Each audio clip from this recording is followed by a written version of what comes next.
Perkenalkan, saya Eni Rahmawati, NIM 2018-001078.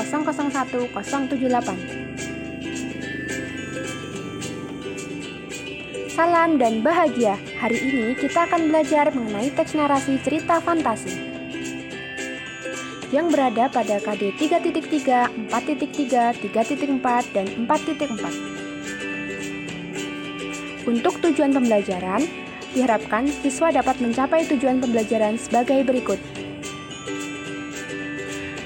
Menurut kamu, apa itu teks narasi cerita fantasi? Teks narasi cerita fantasi adalah cerita fiksi yang mengandung unsur imajinatif. Setelah kamu mengetahui pengertian teks narasi cerita fantasi, lantas apa tujuan teks narasi cerita fantasi itu? Tujuan teks narasi cerita fantasi yang pertama, meningkatkan daya untuk pembaca, 2. Menghibur pembaca, 3. Sebagai sarana untuk menyampaikan pesan moral. Selanjutnya, kita akan belajar mengenai ciri-ciri teks narasi cerita fantasi dan macam-macam teks narasi cerita fantasi. Ciri-ciri teks narasi cerita fantasi yang pertama ada keajaiban, kemisteriusan, dan keanehan, menggunakan berbagai latar belakang, tokoh unik, bahasa variatif, ekspresif, dan tidak baku.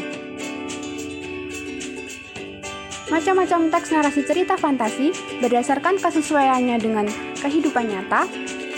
Ada cerita fantasi total dan irisan, berdasarkan latar ceritanya, ada latar fantasi sezaman dan lintas waktu.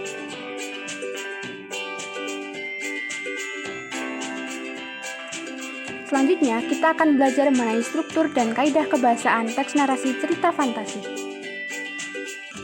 Struktur teks narasi cerita fantasi yang pertama orientasi, 2. Komplikasi, 3. Resolusi.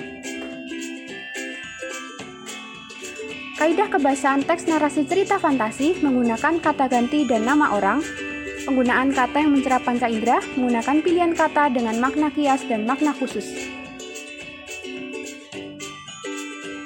Untuk contoh teks, penugasan, dan kuis, klik link yang ada di deskripsi box ya.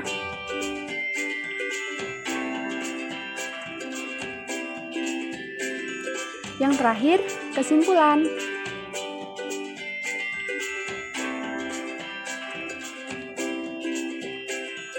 Sekian, terima kasih, salam.